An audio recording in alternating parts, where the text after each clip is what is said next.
You're tuned in to RBLR, the home of Tampa Bay's RBLR Sports. 4 seconds left, in front, happy moment, the Tampa Bay Lightning have won the first Stanley Cup! And the Tampa Bay Lightning have won the Stanley Cup! Lightning strikes twice! The Tampa Bay Lightning win their second straight Stanley Cup!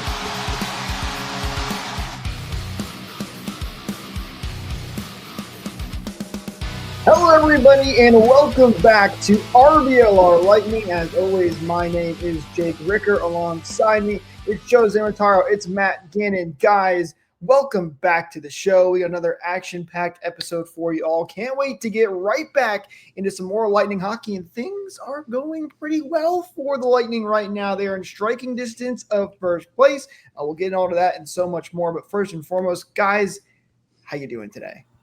Yeah, sorry for missing the last one there. Glad to be back on the show, and man, we've had such great weather. I hope this isn't like the last cold snap that we have before it starts getting really hot for summer. How are you guys doing? I'm doing pretty good. I guess I got the memo for the all blue lineup, but I must have misread which shade of blue we're all going with. But I think we're all looking nice and dapper. It had the potential to be a kind of bummer week of hockey, but it was salvaged. This week was salvaged by some good late games, but I'm doing good. The weather's looking real nice. I am rather ready for summer though. So I'm fine. I'm fine with this being the last cold snap, Joe. I like to live my life on the water most of the time, so the warmer the better for me. Listen, as a born and raised Floridian, no more cold. Give me the warm weather. I'm ready to go. I've had enough. But we're here to talk about hockey and all the Lightning have been doing. We're going to be going over the 4 games played that the Bolts had over the last week. We'll take a look at their upcoming schedule, our 3 stars of the week, all that fun stuff. And if you're here with us live, first of all, thank you so much for hanging out with us. Don't forget to drop your comments down below in the live chat. We'll get up on screen. We'd love to hear what you guys have to say. So join the conversation with us. And also follow us at RBLR Lightning and at RBLR Sports so you don't miss out, though, when these do go live if you're watching this at a later date. With that said, let's jump right into it. First game, guys, we're going to talk about here, the Lightning taking on the Carolina Hurricanes. And this is in the midst of a little bit of a funk that the Lightning found themselves in. Things did not go well for the Bolts in this game. Trying to bounce back against a very good Hurricanes team. Hurricanes win this one 4-1. And you know, I thought the Lightning had some moments where they looked okay, but really this was a game controlled by Carolina for pretty much the majority of the game. 31 shots, the Lightning's 24. They win it 4-1. You know, I thought they got off to a pretty good start in this one, and they just couldn't convert. If I'm not mistaken, and maybe I'm getting my games crossed, didn't they hit something like 3 or 4 posts in this game?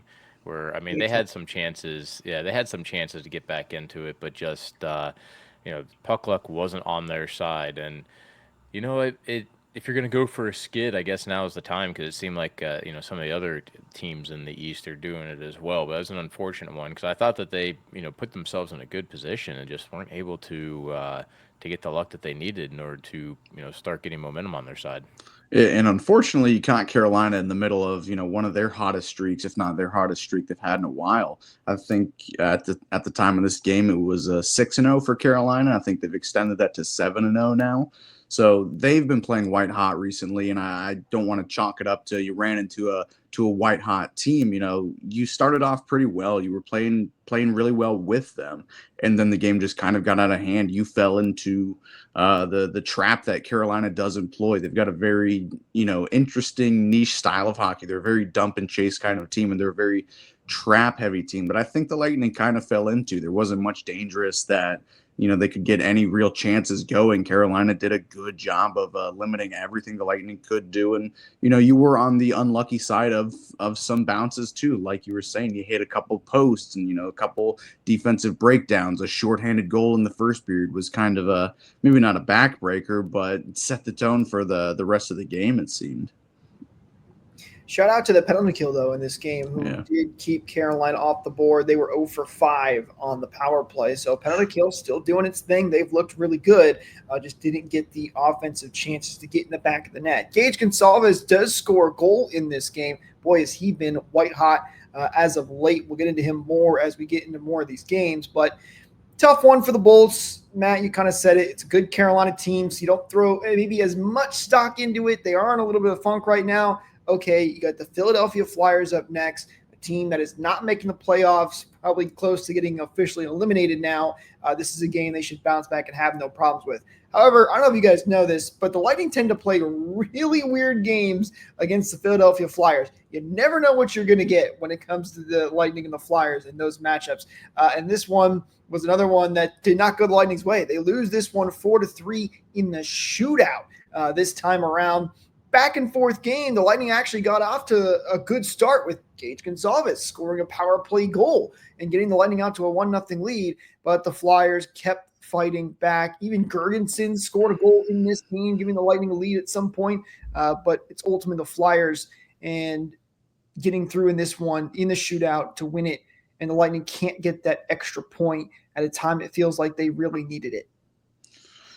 Yeah, shootout losses are such a bummer because it doesn't feel like you lost in a fair way, at least in my opinion. Like, I know a lot of people don't like the shootout. I'm starting to become one of them, but it just feels like you let an extra point, a very crucial point right now. You're battling for first in the division, slip away from you. I thought they were the better team in the overtime period as well. I guess working my way back, from finish to start, I thought they were the better team in the overtime period. They held possession what seemed like all 5 minutes. But the entire rest of the game, they seemed kind of disinterested. I'm not sure what was going on. Obviously, it's an inferior Flyer team. The Lightning are prone to kind of play down to their opposition sometimes, it seems. And, the Flyers are not anything special right now. And they just look disinterested most of the game. I don't know what I can chalk this one up to other than you didn't really – I guess you did start on time, but – You just never really felt like you were truly in it, kind of like everybody was, having a flu game, under the weather, whatever it might be. They just. I don't know if I lost his audio or if that's something on my end. No, we lost Matt there for a second. Just for the tail end of what you're saying, but I feel like kind of all these losses felt a little bit similar in that sense, except for basically the first period of the Carolina game. The Lightning have looked tired. I was having conversations, I think even with you guys, are they injured? Are they tired? Or are they just plain disinterested, ready for the playoffs to start? And, really, I think that this game maybe started to spark the turning of the tide, because up to this point, let me give me just a quick second to add. There's 4 goals against in this game. Well, I guess 3 goals against in this game, 4 goals against in the previous game, and 4 goals against in the game before that. So that's 11 goals allowed in 3 games. If you want to go back to Buffalo, that's 5 more. So that's 16 goals in 4 games allowed. Really not playing much of defensive hockey. They've looked just kind of out of it. Kucherov wasn't playing in this one. So, I mean, it was one of those games that just, starting to wonder if they're going to dig themselves into a huge hole here and, start fighting for a wild card if they continue on that slump, because it didn't look like they were getting out of it. I will say, though, one really huge bright spot has been depth scoring. And this is one of the games that certainly showed it, probably best, because you get Gage scoring, Gergensen's and Atkinson, who was just back in the lineup, all getting goals. And no, those aren't the normal names that we're used to hearing this season. So that's really, really important when you're coming down this stretch. And, as it kind of turned out, it was a little bit of a turn of the tide.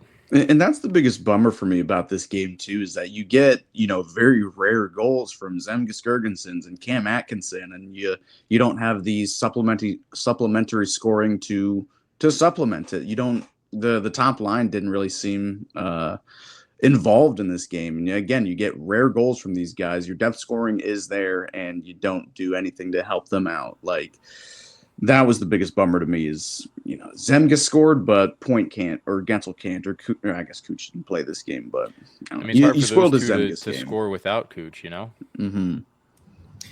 we've seen this story before, in where the Lightning had a bad stretch of hockey for a while, and a big issue was the top six not being able to score. For those, the finishing statistic, and for those that don't know what that is, it's just like you have 10 shots and you score on 7 of them, you have a very high finishing percentage. And the Lightning were doing such a great job, especially their top six early on in the season, scoring a ton of goals. It kind of fell off a little bit and they came back down to earth a little bit. I think that's what happened again in this stretch of games where, yeah, you did get some depth scoring, which was great, which is why this game was a 1-goal game and they get it into a shootout. But your top six just not being able to generate anything is a big issue. And in all these games, that's kind of a common theme. Kucherov and Point have been, and Gensel too, for that matter, not at their best game in these last couple of ones. Also, Gergens has been playing on a line with Point recently. I don't know if you guys have noticed that. I don't know what's up with that. Listen, I trust Cooper with my life, basically, but I'm not 100% sure where he's going with that one. But hey. I mean, I kind of think that was part of trying to get some depth scoring going, give them a little bit more touches, a little bit more time with the puck and some opportunities, and get some of those guys sparked. It's a big thing when you got some confidence in your skating.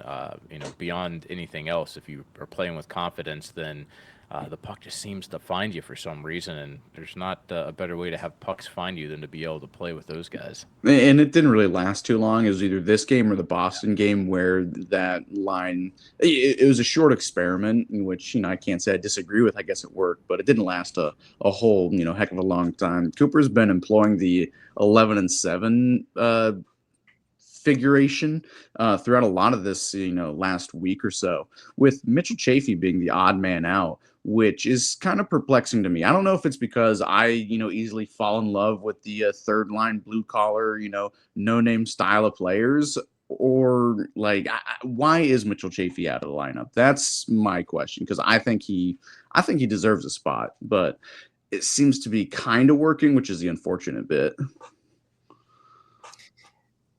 It's tough to say because we're not there, obviously, in the locker room at practices. You don't know what's going on behind the scenes. Chaffee has played well, too. I don't think he's necessarily had a bad season.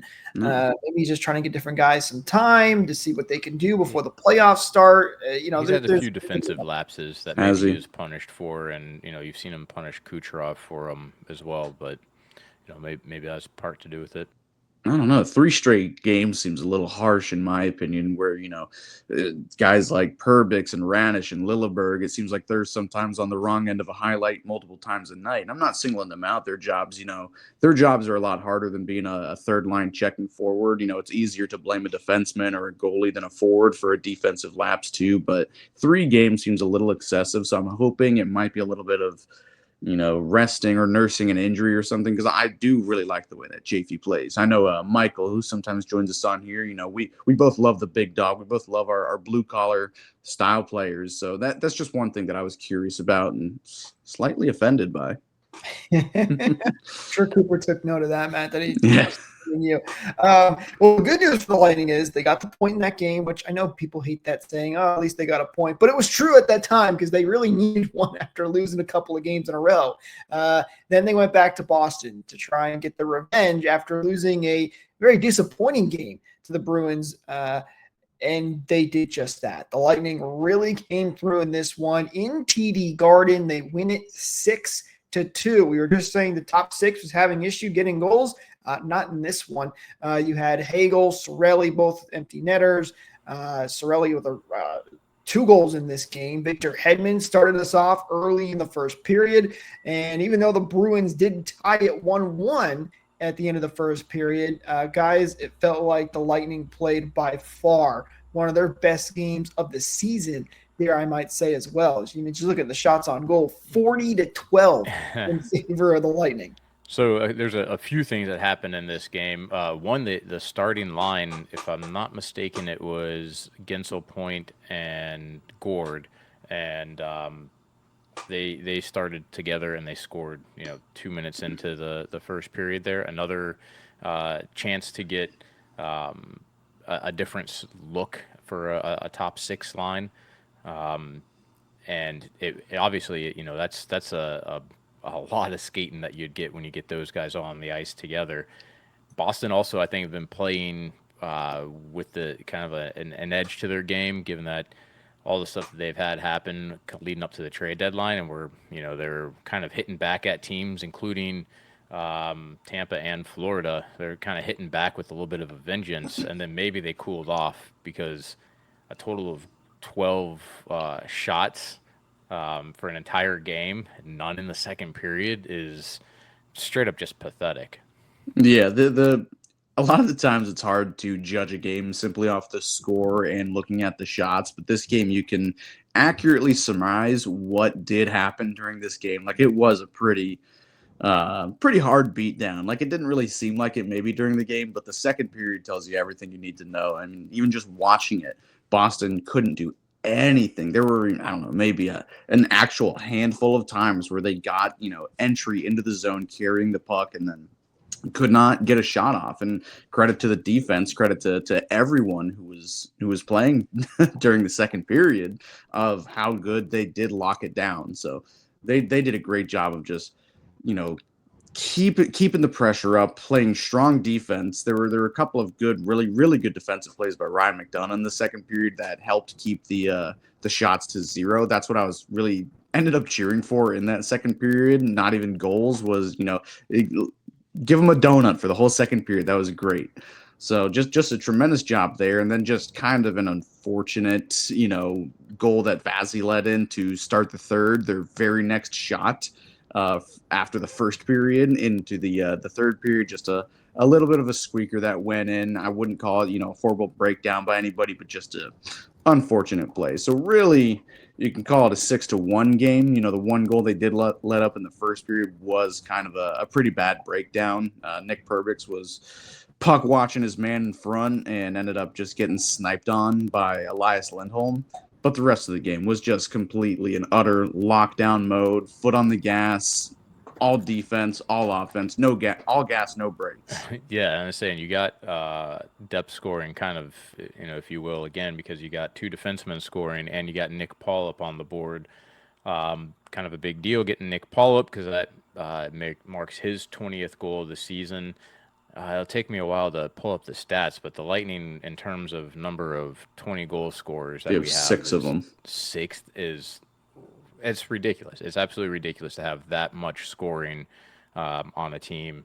And what Hedman's got 12 himself. I mean, this team's got plenty of ability to score. And a game like this, where you should start playing defensively, it's good to see that we can shut down a game too. Because let's see, the plus minus or the goal differential rather for the Lightning, I have it right here, is currently sitting at plus 57. That's a pretty good number. That's honestly an outstanding number, with that being, let's see, I guess 4th in the league right now. Is that right? Yeah, it looks like 4th in the league. It ends up really mattering as you start getting into that playoff hockey, preventing goals from going in. How funny was the closing sequence of the game? Going for the second empty net goals. Who was it? Hegel. He got the first empty netter. Oh, Jake's gone. I don't know if you caught it, if you had turned the game off at that point, but going for that second empty netter, it seemed like every shot was getting blocked or it hit a post. Even Vasilevsky was going for the empty net. That's great. He's been really trying for it the last year or so. I think he wanted to go for it in last night's game against. There was one dump in Philadelphia. Philly, yeah. There was one where he bobbled. It was rimmed a little bit high. Mm-hmm. He tried knocking it down. And he just bobbled it. And that you could tell that he was ready to turn and shoot, I think, at least. And oh yeah, I would love to see him at least fling one down the ice just for the sake of seeing a goalie shoot. It's always so funny. I mean, I was unlucky enough to be in the arena during an opposing goalie goal on the end he shot it on. So if Vasilevsky can ever score a goal, that'd be great. But just the final closing minute and a half of this game was just utter comedy, it seemed, and I really liked how I think it was Dave Randorf put it. Cirelli, he's been pretty cold for a while now. Trying to get that new career high in goals, get the 21st, I think it was, and he got it in this game off a nice tip, and then accidentally, gets the puck shot off his skate and into the net for his second goal of the game. So the 21st is so hard to get, but of course the 22nd comes off you accidentally. I thought that was really funny.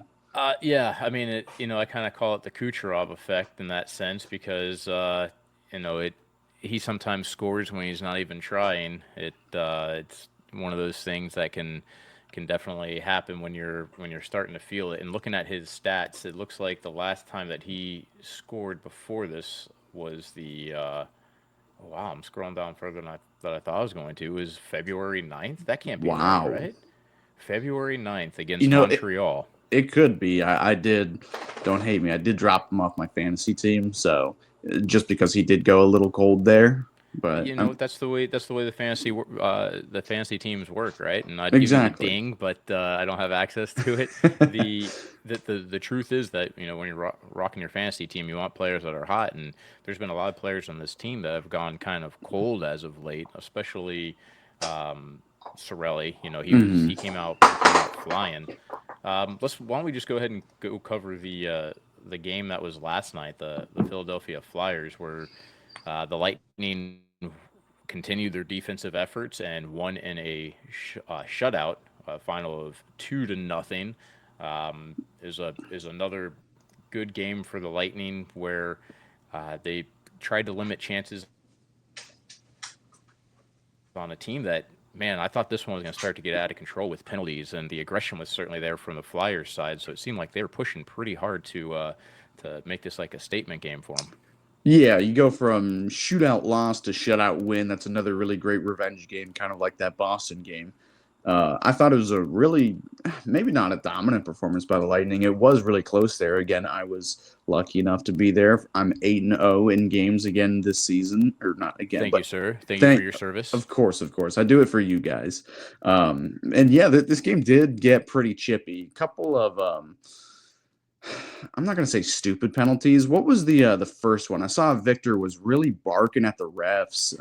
If you can remember, like the one that it was the let's see. So it was the Kucherov. It was a holding against Kucherov, and then after that, Gensel got the abuse of officials. I think it was because of the way the puck was dropped, where he wasn't fully set and he was yelling.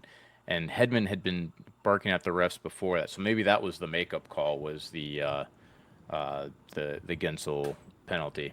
Welcome back, Jake. Okay, I could see from my 300 level seat that Victor was really going in on one of the refs, and I didn't really know exactly what had happened. So thank you for the clarification.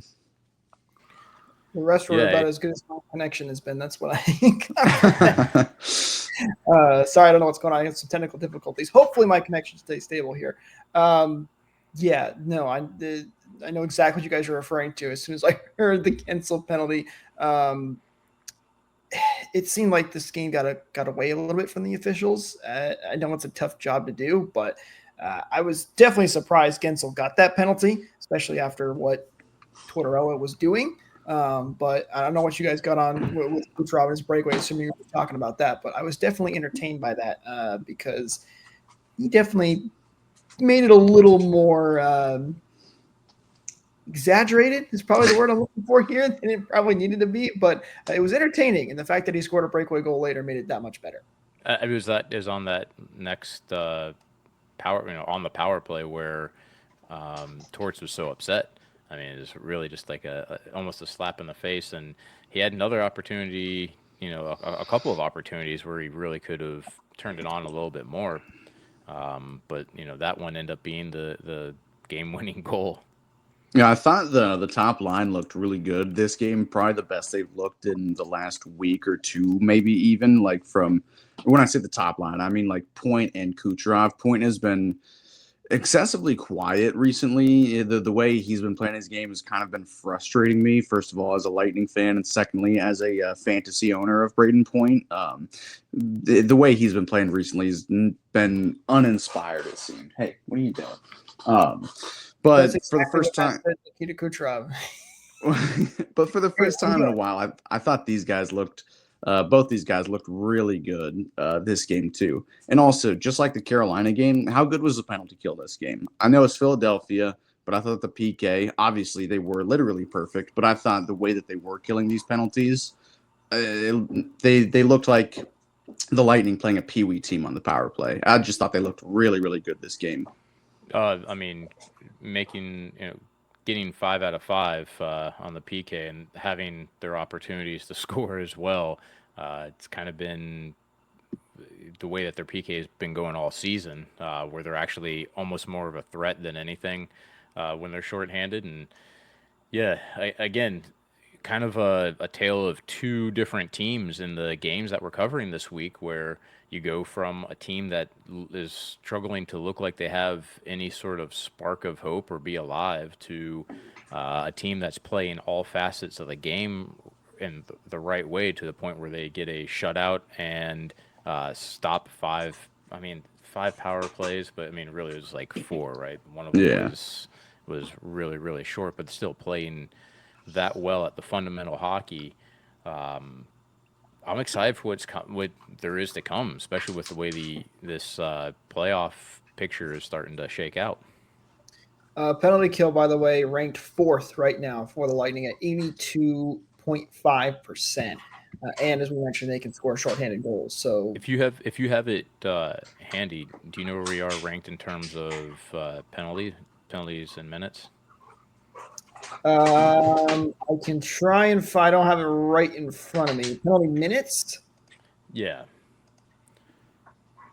Let's see. So, Penalties. I mean, I would say we have been one of the more penalized teams in the league. So being 4th for the penalty kill, I mean, we might have the most total penalties killed in the league, most total penalty minutes killed actually, even though we're 4th for the quality of the PK. Penalty minutes, they actually rank 16th, about middle of the pack at 552. All right, so they've started to. At the beginning of the season, they weren't. No, they haven't been as bad. If you're curious, by the way, the Buffalo Sabres are first in the league with 725 penalty minutes. Boston just behind them. So, but still, either way, both irrelevant teams. That's very true. Well, when you start getting relevant, you start getting a little more feisty and just throwing punches. That's how those things usually go. The good news is the Lightning, though, operating at a very high efficiency when it comes to the penalty kill, and that's great to see. Especially as you get into the playoffs when those special teams become even more important because you're not seeing as many power plays sometimes, and they can become that much more important and that much more game-changing.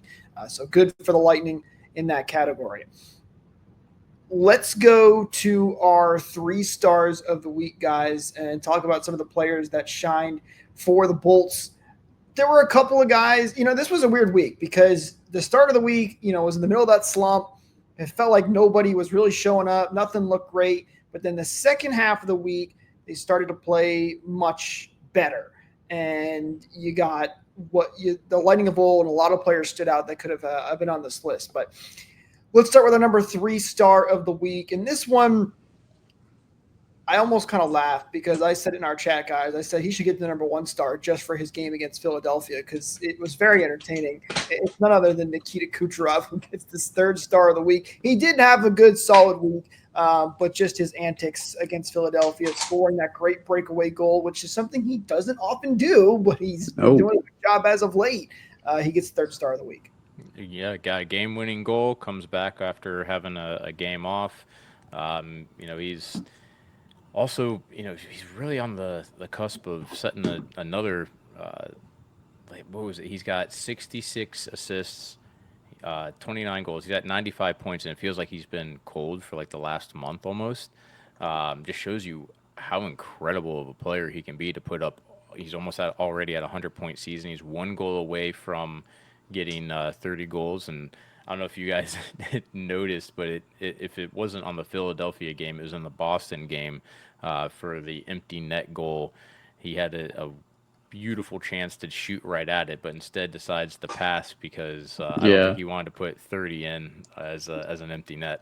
I thought that was really funny. It really helped me out too. So thank you, Nikita, because he gave it to Jake Gensel, noted fantasy player of mine. So an empty net goal from Kucherov and Point, who I also have on my fantasy team. So I just thought it was really funny. He had the perfect chance to maybe one time it or just easily shovel it into the net, and he gives it to Gensel to really extend his team lead on goals this year. He's been really good too. But yeah, Nikita Kucherov, despite missing some time throughout some of these games this week, completely missed the was it the Boston game or the other Philadelphia game, and his absence is always missed, and when he's in the lineup, it is always very dangerous. He's just quietly doing his thing, like you said. Been low key, kind of cold for his standards over the last month or so, and he still puts up multi-point games. What seems like every game. Matt, I'll tell you what never misses. It's the merch over on shop.rblrsports.com. And I highly recommend you guys go check it out when you get the chance. Links, as always, are in the description. And you guys can use code BOLTS to get 10% off your order. It's not just Lightning either. Lightning, Rays, Rowdies, Sun, Bucks, awesome team-inspired merch we got over there for you guys. Go check it out. It helps to support us. We really appreciate it, and you get an awesome t-shirt out of it as well. So again, shop.rblrsports.com. Use code BOLTS to get 10% off of your order. All right, let's go to our number 2 star of the week. It's a guy who he had hit a cold streak for a little while. Granted, pretty much everybody did in that funk for the Lightning, but he broke out in a big way in the last game, scoring 2 goals. None other than Anthony Cirelli, who gets the 2nd star of the week. Good to see him getting back on track here, guys. You want to go first? I'll go first. We had a little bit of a discussion while you were gone about Anthony Cirelli, how he has gone a little bit cold, but the things with his game is even if he's not putting up points, he's still an effective player. He's still one of the best penalty killers in the league, and now he's starting to find the points again. He has set a new career high in goals and points as well, which congratulations to him. He's having a great underrated season. Still my Selke vote, maybe. But no, just a good get-back week for Anthony Cirelli. Again, it's hard to replicate what he's been doing all year. Of course, there were going to be some cold streaks that came with it, and I'm glad he's getting that done and out of the way and starting to put up points again. Again, just he's got a lot of the intangibles. He's a good locker room guy, and now they're starting to find him again. So good on you, Tony.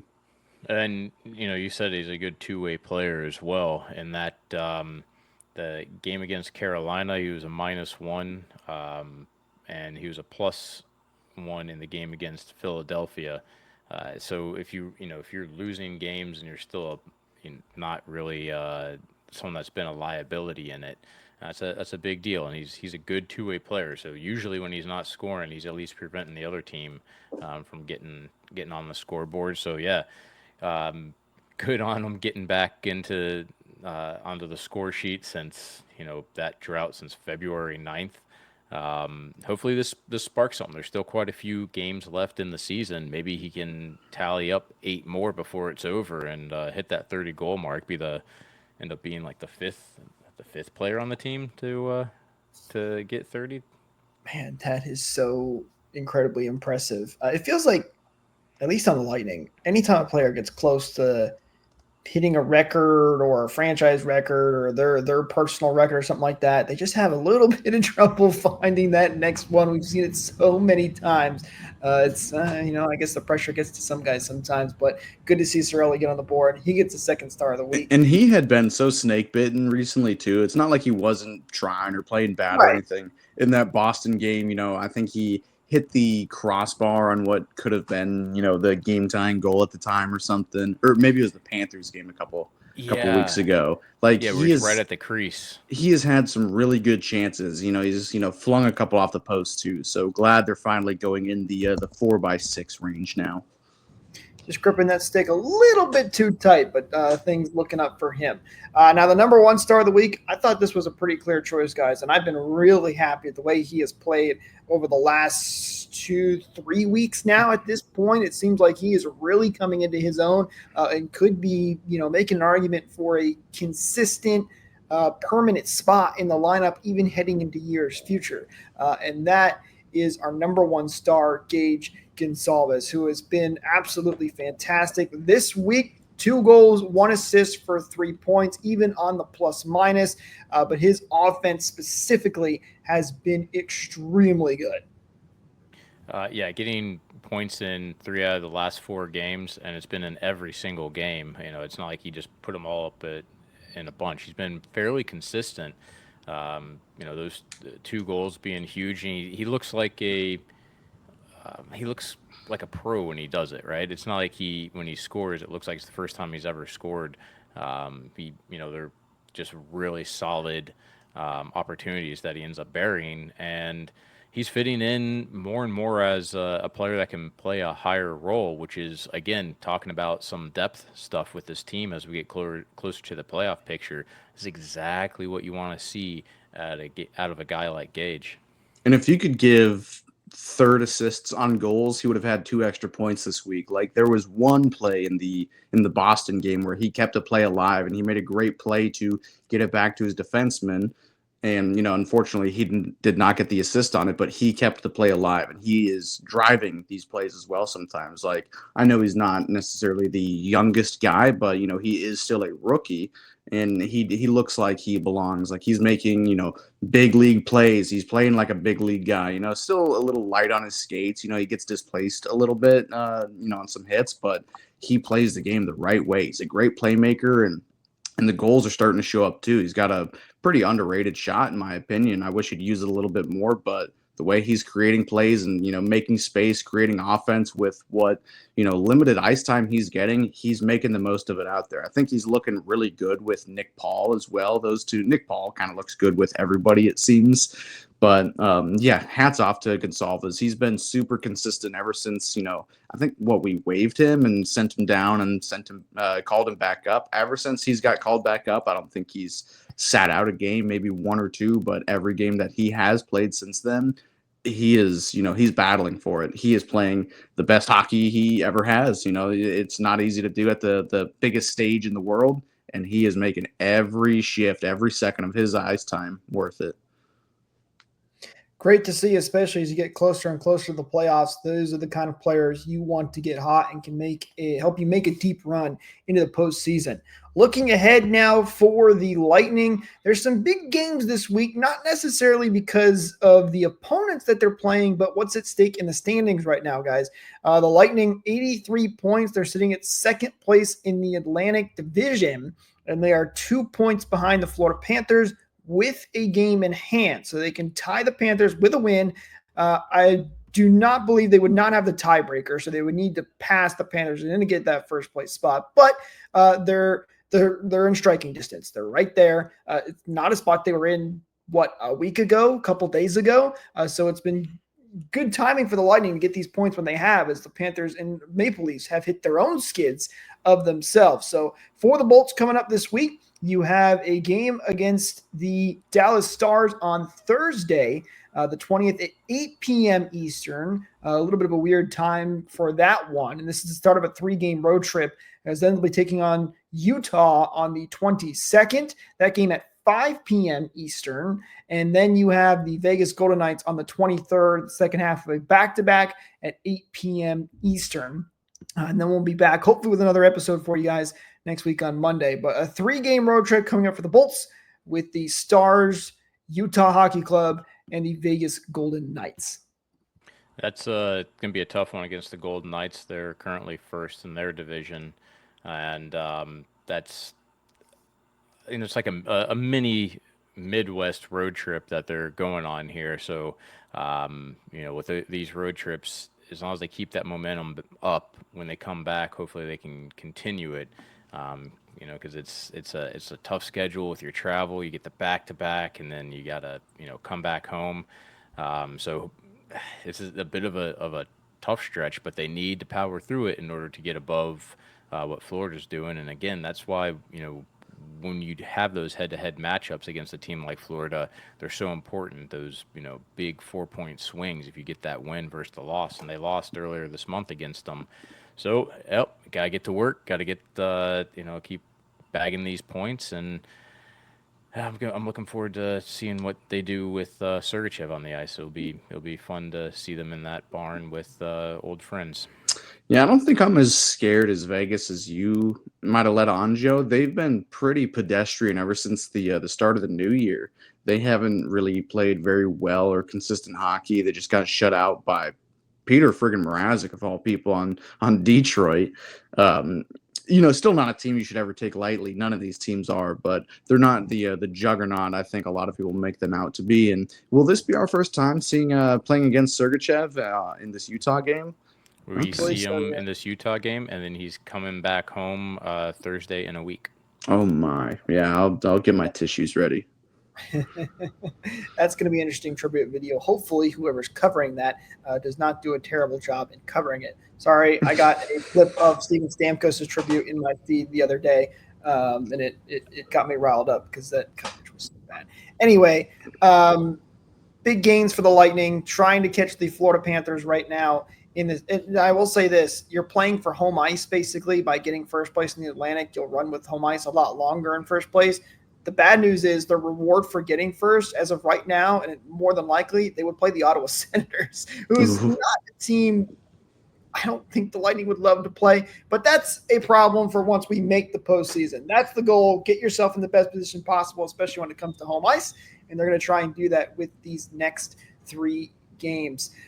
Quick comment here from Beverly before we wrap here. She says, congrats to Mr. Vinik on being voted #1 team owner in the NHL. I've been seeing a lot of stuff popping up when it comes to rankings and the Lightning every single time. When it comes to ownership or dealing with the front office, whatever it is, they are #1 and by a wide margin. So yeah, I'm pretty sure that one was from the Atlantic, and it seems like if they had a running tally, it'd be him and Cooper voted #1 for like the past, I guess since we probably started winning cups. Probably even before that. I mean, there was a huge culture shift when, Vinik bought the team and Yzerman came as GM and Cooper came, or I guess Cooper was first. And then just a huge culture shift in what's been, 15 years now or so. And you go from the bottom to the top. I mean, this organization is ran better than pretty much every single other team in the league right now. That's what seems the voters seem to think, and you could argue it for probably a lot of the other major sports in North America too. This is an A1 class organization. It is the best in the world. Really makes you appreciate what you have, especially when you look across the bay and what's going on over there. Oh yeah. Anyway, I won't get into we really are, because it's been a mess over there with the Rays. Hopefully they get it all situated, but it just goes to show you that good ownership is a blessing, and it's been great to have Vinik as the Lightning's owner. Guys, I think that's going to do it for us in this episode. Thank you so much to everybody who tuned in with us live. Don't forget, hit that like button, hit that subscribe button, ring the bell for notifications, all that fun stuff, so you don't miss out on future episodes just like this one. You get notified when we do get live. Hopefully that'll be next week on Monday at our regular scheduled programming. But until then, we'll talk to you guys in the next one. Go Bolts.